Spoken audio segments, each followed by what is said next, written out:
Hallo, mein Name ist Monika Föhner. Ich bin Expertin für ADHS-Kinder, ganzheitliche Reflextherapeutin und Kinesiologin. Heute möchte ich dir erzählen, wie ich es hinbekommen habe, dass ich meine ADHS-Kinder ohne Psychopharmaka großziehe. Und ich muss anfangen mit der ersten Beichte. Auch ich habe Psychopharmaka gegeben. Auch ich habe den Ärzten vertraut. Auch ich habe meine Intuition verleugnet und mich gebeugt dem, was uns gesagt wurde, dem, was die Ärzte uns gesagt haben und auch dem, was die Schule uns gesagt hat. Das heißt, wenn ich jetzt hier stehe und sage, boah, das geht auch ohne, ja, es geht auch ohne. Mittlerweile weiß ich, wie es geht, aber damals wusste ich es eben nicht. Und damit das nicht so vielen passiert wie mir und nicht so vielen Tausenden, Millionen Menschen weiter so passiert, habe ich mich dazu entschlossen, dass ich dieses Wissen, was man tun kann, um auf Psychopharmaka zu verzichten, rausgeben muss, weil mich meine Ärzte darum gebeten haben, alle Therapeuten meiner Kinder, jeder Einzelne irgendwann. Und deswegen stehe ich hier.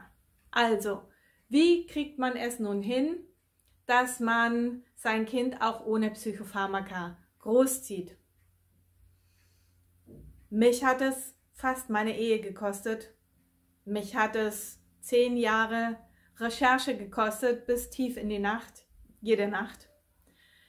Mich hat es schier mindestens 10, 15, 30.000 Euro gekostet, was ich alles ausprobiert habe, was ich alles ausgetestet habe, bis ich die Kinesiologie erlernt habe und dann nicht mehr so viel kaufen musste, sondern es schon im Vorhinein austesten konnte.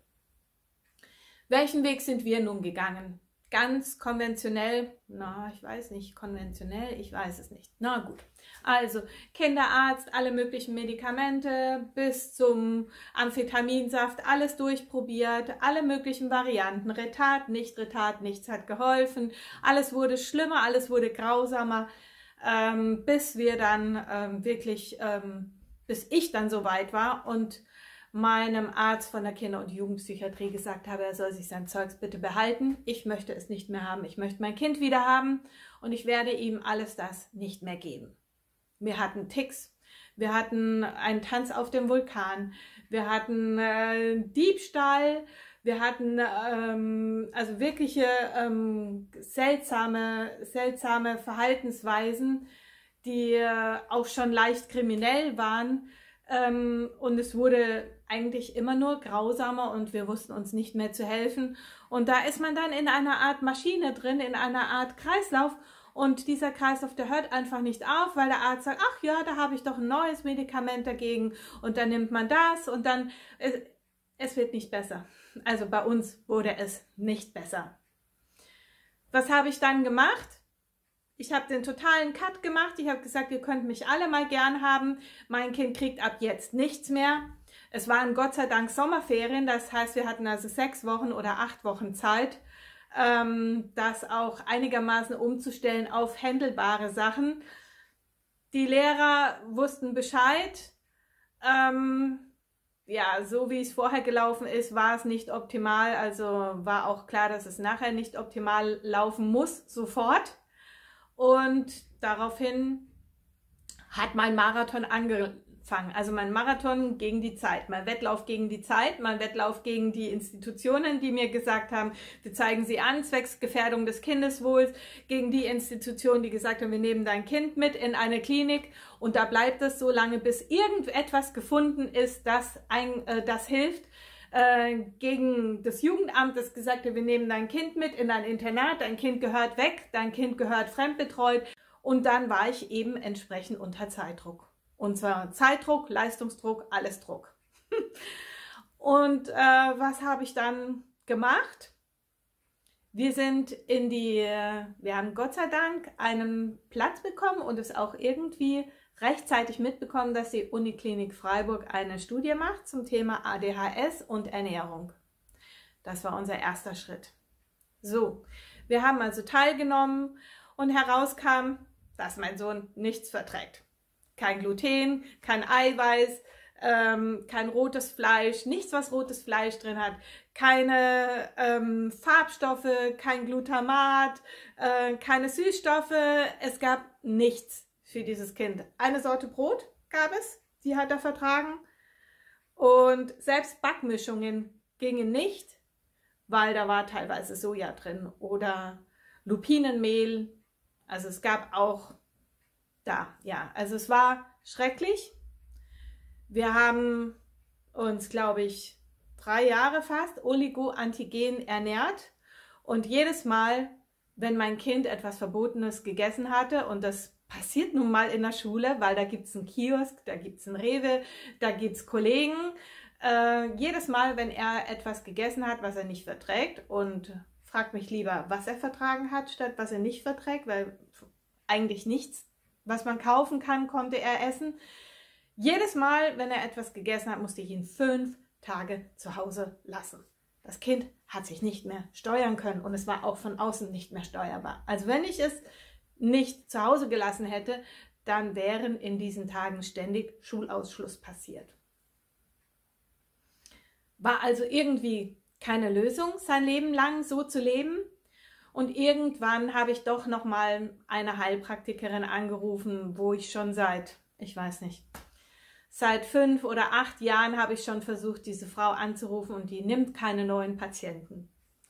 Und irgendwie habe ich sie erwischt in einem guten Moment und habe ihr mein Leid geklagt, habe ihr gesagt, ich mache Wurst für dieses Kind, ich mache Brot für dieses Kind und es fällt alles auseinander und ich weiß mir nicht mehr zu helfen und sie soll uns doch bitte helfen und ich weiß, sie ist die Beste hier. Ja, wir haben einen Platz gekriegt, ich habe ihr Herz erweicht und mein Kind hatte Vergiftungen. Die wurden ausgeleitet und danach wurde das Verhalten besser. Dann gingen wir weiter mit sehr hoch dosiertem Johanniskraut. Da gab es eine Studie dazu, dass Johanniskraut genauso wirksam ist wie Ritalin, allerdings nur, wenn es sehr hoch dosiert ist. Diese Studie findet man nicht mehr, die ist einfach nicht mehr da. Ich habe keine Ahnung, wo sie ist. Ich habe letztens versucht, für einen Klienten zu finden, der jetzt in der psychiatrischen Klinik ist und dem seine Ärzte das so umstellen wollen. Die Studie ist einfach weg. Ich habe keine Ahnung, wo sie ist. Es ist schrecklich, aber sie machen es trotzdem. Gut. Und dann mit dem Johanniskraut und mit dem Entgiften wurde das Leben einfacher.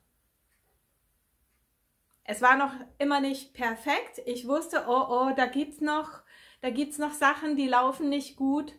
Und wie es das Schicksal will, habe ich dann von Kollegen erfahren, dass es noch eine Art gibt, ganzheitliche Reflextherapie zu machen, und zwar über die Kinesiologie, über das Entstressen der Traumata.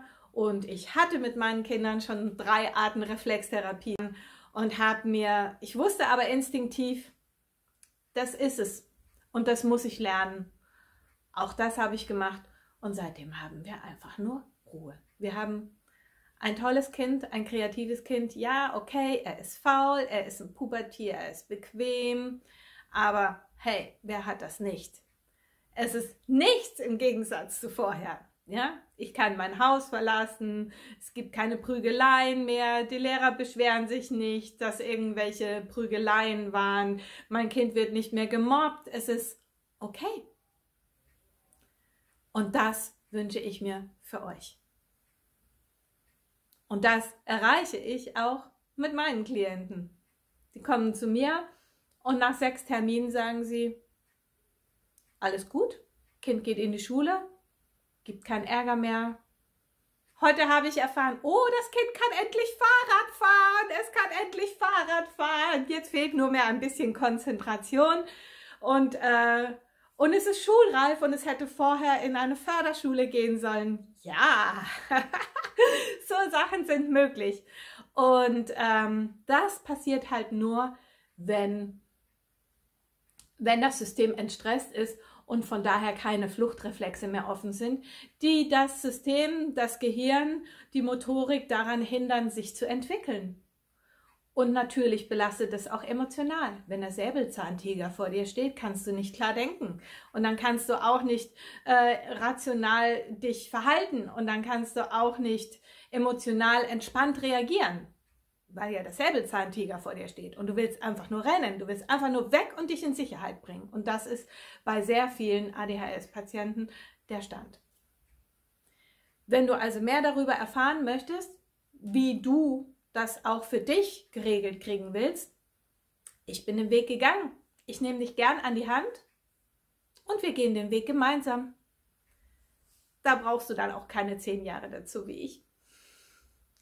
Ich freue mich auf dich. Tschüss.